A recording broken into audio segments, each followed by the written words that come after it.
بالله من الشيطان الرجيم. بسم الله الرحمن الرحيم.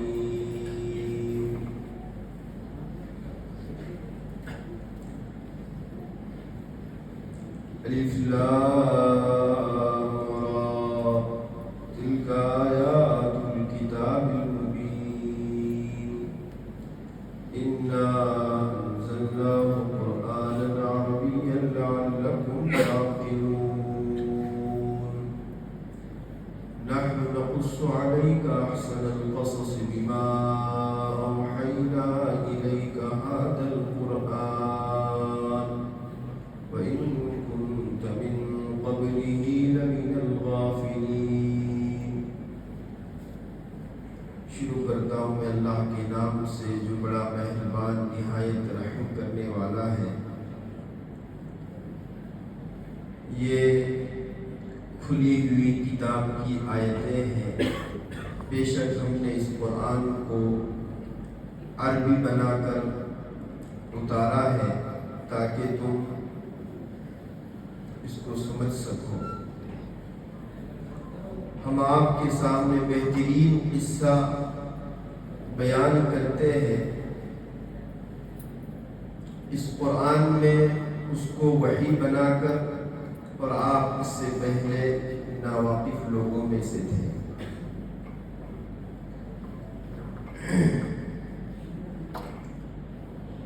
معزز و مکرم سامعین، سورہ یوسف کی باتیں آپ کے سامنے چل رہی تھی. حضرت یعقوب علیہ نبینا علیہ السلام کا تذکرہ چل رہا تھا کہ حضرت یوسف علیہ نبینا علیہ السلام کے والد حضرت یعقوب علیہ السلام، ان کا دوسرا نام جیسے ہم نے کل عرض کیا تھا اسرائیل ہے. اسرائیل کا معنی بھی آپ کے سامنے عرض کیا تھا. اسرائیل کہتے ہیں اللہ کے بندے کو، اللہ کا بندہ. اور ان کے بعد ان کی جو اولاد آئی ان کو بنو اسرائیل کہا جاتا ہے.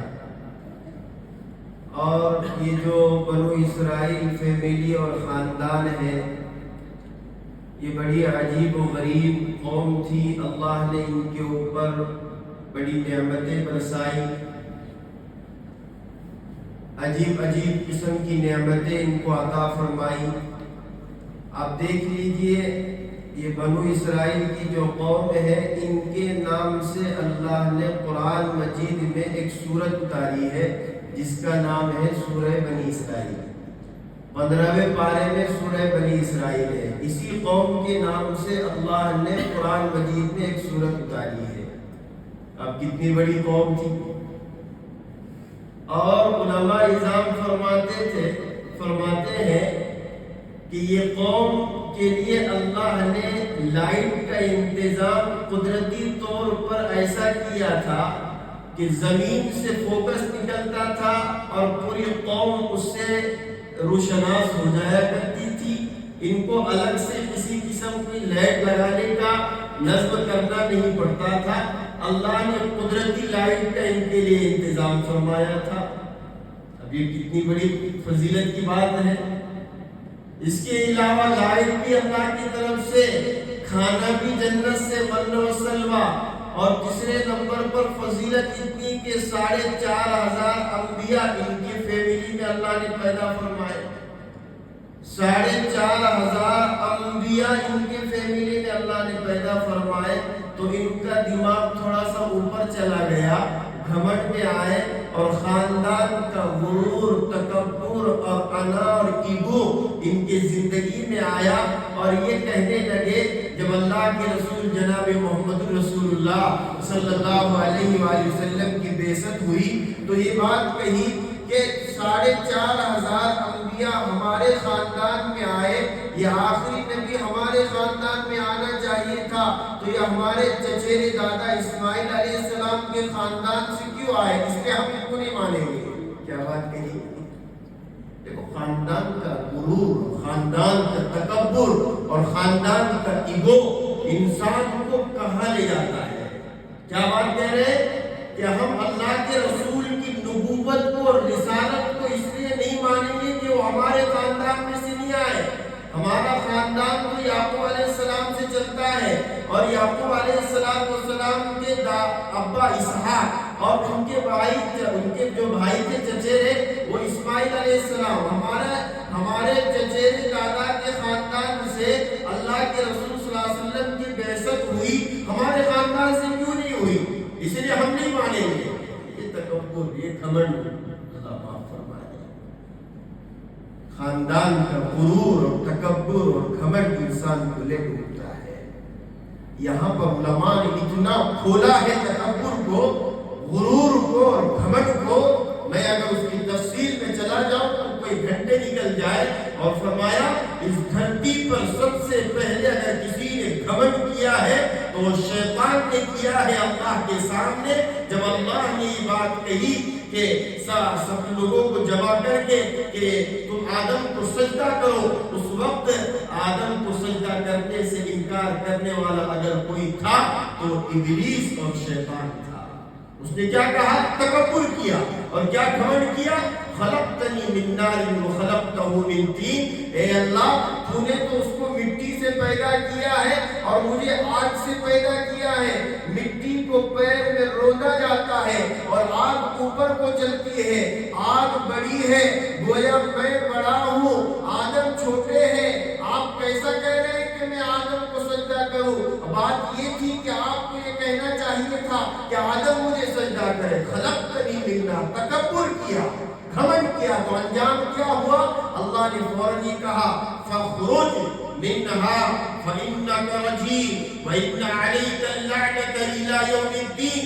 نکل یہاں سے. فَخْرُجْ مِنْهَا، نکل یہاں سے. اللہ نے نکال دیا اپنے دربار سے، راندہ درگاہ کر دیا اور کہا فَإِنَّكَ رَجِيمٌ، تم مردود ہے. وَإِنَّ عَلَيْكَ اللَّعْنَةَ إِلَى يَوْمِ الدِّينِ، اور کہا قیامت کی صبح تک تجھ پر تیرے گھمنڈ کی بنیاد پر لعنت برستی ہے. یہ تکبر کی بنیاد ہے. آج میرا تکبر، میرا غرور، میں بڑا، میں چھوٹا، میں بڑا، وہ بڑا، اس کا بنگلہ، اس کا. اللہ معاف فرمائے. یہی غرور فرعون کے اندر تھا. پارہ نمبر 20 کے اندر ہے. میں ایک قرآن کی ایک آیت دوسری آیت کی تفسیر کرتی ہے، میں آپ کو بتاتا چلوں. قرآن میں اللہ کہتا ہے ان فرعون علا فی الارض. اب فرعون نے تو ڈائریکٹ اللہ سے ٹکر لی، اللہ سے مقابلہ کیا اور کہا میں سب سے بڑا ہوں. تکبر ڈائریکٹ اللہ سے کیا. اس کا انجام کیا ہوا؟ آپ سب کو معلوم ہے. اللہ تعالیٰ نے اس کو کہاں ڈبویا؟ پانی کے اندر ڈبویا. خطرناک قسم کا عذاب اس کے اوپر آیا. پھر کیا کہنے لگا؟ الآن وقد عصیت قبل وكنت من المفسدین فَالْيَوْمَ نُنَجِّيكَ بِبَدَنِكَ لِتَكُونَ لِمَنْ خَلْفَكَ آیَةً. اللہ سے تکبر کیا تو اللہ نے پانی میں اس کو ڈبو دیا اور ہمیشہ کے لیے اس کی باڈی کو. آج بھی مصر کے میوزیم میں آپ جا کر دیکھ لیجئے، قرآن مجید میں ہے اللہ نے اس کی باڈی کو صحیح سالم رکھا اور قیامت تک کسی طریقے سے اس کی باڈی رہے گی. اور صبح قیامت تک تکبر کرنے والوں کے لیے اس کی باڈی کو عبرت کا نمونہ بنایا. جن کے دماغ میں تکبر اور گھمنڈ اور غرور ہے وہ فرعون کی لاش کو دیکھ کر جو میوزیم میں آج بھی رکھی ہے وہ عبرت پکڑ لے کہ تکبر کا انجام یہ ہوتا ہے. نہ زمین نے قبول کیا نہ پانی نے قبول کیا. اور اللہ نے بات کہی فَالْيَوْمَ نُنَجِّيكَ بِبَدَنِكَ لِتَكُونَ لِمَنْ خَلْفَكَ آیَةً. تیرے بدن کو ہم عبرت کا نشانہ بنا دیں. تو تکبر کرتا ہے میری ساتھ. جب وہ پانی میں اس کو غرق پانی میں ڈوب رہا تھا تو اس وقت پڑھ رہا تھا آمنت برب ہارون و موسیٰ، کہ میں ہارون اور موسیٰ کے رب پر ایمان لاتا ہوں. علماء کہتے ہیں کلمہ پڑھنے سے پہلے جبرائیل نے کیچڑ کا ایک گولا لیا اس کے منہ میں ڈال دیا اور کہا پورا کلمہ پڑھنے نہ پائے، کیونکہ ظالم کو اس کے انجام تک پہنچانا ضروری ہوتا ہے. تفسیر جلالین میں بات لکھی ہے. تو تکبر کا انجام، اس لیے غرور اور تکبر اور گھمنڈ، اس کو تو حکومت کا غرور تھا فرعون کو، اور قارون کو مال کا غرور تھا. قارون وہ مال کا غرور کیا کہتا تھا کہ مال میرے پاس ہے. ان قارون کان من قوم موسیٰ فبغى علیہم. اس آیت کی تفسیر میں سورہ یوسف کے بارے میں اس میں مفسرین نے لکھا ہے قارون کو مال کا غرور تھا. اللہ نے اس کو کہا مال کا غرور نہ کر، وابتغ فیما آتاک اللہ الدار الآخرہ ولا تنس نصیبک من الدنیا. اللہ نے تجھے جو مال دیا ہے، جو دولت دی ہے، جو پراپرٹی دی ہے، جو بنگلے دیے ہیں، جو محلات دیے ہیں، اس کے ذریعے آخرت کی کھیتی تیار کر. ولا تنس نصیبک من الدنیا واحسن، اور لوگوں کے ساتھ اچھا برتاؤ کر. کما احسن اللہ الیک، جیسا اللہ نے تجھے مال و دولت دیا ہے. ولا تبتغی، علماء اعظام آگے فرماتے ہیں اس نے کیا بات کہی، قال انما اوتیتہ علی علم عندی. اللہ آپ تو کہہ رہے مال دولت آپ نے دیا ہے، بنگلے آپ نے دیے ہیں. اوتیتہ علی علم عندی، یہ مال و دولت میرے نالج کی بنیاد پر ملا ہے، میرے بازو کی طاقت کی بنیاد پر ملا ہے. میرے نالج نے مال دیا ہے. میری دولت جو مجھے ملی ہے وہ میرے دماغ کے بلبوتے پر، میری فیلڈنگ لگانے کی بنیاد پر، میرے پلان اور منصوبے کی بنیاد پر یہ مال مجھے عطا ہوا ہے. اللہ آپ نے نہیں کیا، تکبر کیا تو کیا ہوا؟ قرآن کہتا ہے فَخَسَفْنَا بِهِ وَبِدَارِهِ الْأَرْضِ. قرآن کے الفاظ میں تفسیر کر رہا ہوں آپ کی. ایک آیت دوسری آیت کی تفسیر بیان کرتی ہے. اللہ کہتا ہے فَخَسَفْنَا بِهِ، ہم نے قارون کو ماں خزانے کے جتنا اس کا خزانہ تھا پورے خزانے سمیت قارون کو زمین میں دھسا دیا. فَخَسَفْنَا بِهِ وَبِدَارِهِ الْأَرْضِ، جتنا وہ خزانہ تھا اس کا سب کے ساتھ. اس کو غرور تھا پراپرٹی پر، تو اللہ نے پراپرٹی کے ساتھ، جائیداد کے ساتھ اس کو زمین میں دھسا دیا. تو تکبر کا انجام یہی ہوتا ہے. علماء اعظام فرماتے اس لیے تکبر، غرور، یہ بنو اسرائیل جو ہے نا، یعقوب علیہ السلام کی اولاد میں سے جو اپنے آپ کو کہتے ہیں، یہ ان کے دماغ میں اپنے خاندان کا غرور بیٹھا ہوا تھا. اسی لیے قرآن مجید میں ہے وَضُرِبَتْ عَلَيْهِمُ الذِّلَّةُ وَالْمَسْكَنَةُ، اللہ نے ان پر ذلت اور مسکنت تھوپ دی ہے یہودیوں پر. تو یعقوب علیہ السلام کی جو قوم، ان کو غرور ہوا، تکبر اور گھمنڈ ہوا اس بات پر کیا کہ ہمارے فیملی میں اللہ کے رسول کیوں نہیں آئے، ہمارے چچیرے دادا کے خاندان میں کیوں آئے، ہمارے خاندان میں اس لیے ہم نہیں مانیں گے، اس لیے جہنمی ہو گئے. اس لیے دوستو یاد رکھو 4,000 انبیاء جن کے خاندان میں آئے، انہوں نے اللہ کے رسول کی بات کو نہیں مانا، تب وہ جہنمی بن گئے. تو کوئی اور شخص چاہے کتنے بھی بڑے خاندان کا ہو، کتنے بھی بڑے رتبے کا ہو، کتنا بھی بڑا اس کا اسٹیٹس ہو، اگر وہ اللہ کے رسول کی بات کو نہیں مانے گا تو جہنمی ہوگا کہ نہیں ہوگا؟ وہ جہنمی ہو جائے گا.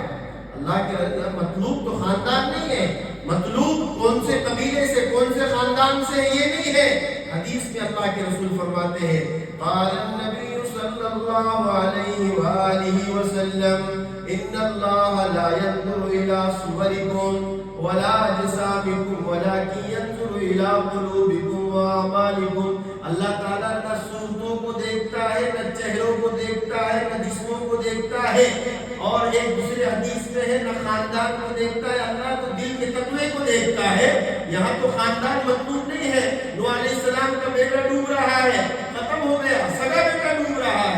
اللہ کے رسول کے سگے چچا ابو طالب جہنم میں ہے، سگے چچا. تو مطلب یہ ہے کہ اللہ رب العزت اگر جس کے اندر تقویٰ رہے گا، جس کے اندر ماننے کا جذبہ رہے گا، وہ انسان جنتی ہے، وہ انسان آخرت میں اور دنیا میں کامیاب ہے. اور نہ خاندان، بڑے بڑے خاندان والے 4,500 نبی آئے لیکن پھر بھی جہنمی ہے، پھر بھی جہنمی ہے، تکبر اور غرور کی بنیاد پر. تو یہ اللہ کے رسول صلی اللہ علیہ وآلہ وسلم کو نہ ماننے کی بنیاد پر. اب یہ سورت کا شان نزول کیا ہے؟ سورہ یوسف کس سوال کے جواب میں نازل ہوا؟ سورہ یوسف کس سوال کی جواب میں؟ یہ سورت جو ہے کس سوال کے جواب میں نازل ہوئی؟ تو یہودیوں نے، اب یہودی یہ بہت چالاک قوم ہے، پہلے تو سامنے نہیں آتے تھے. پہلے کافر کفار مکہ کو یہ سوالات دیتے تھے اور کہتے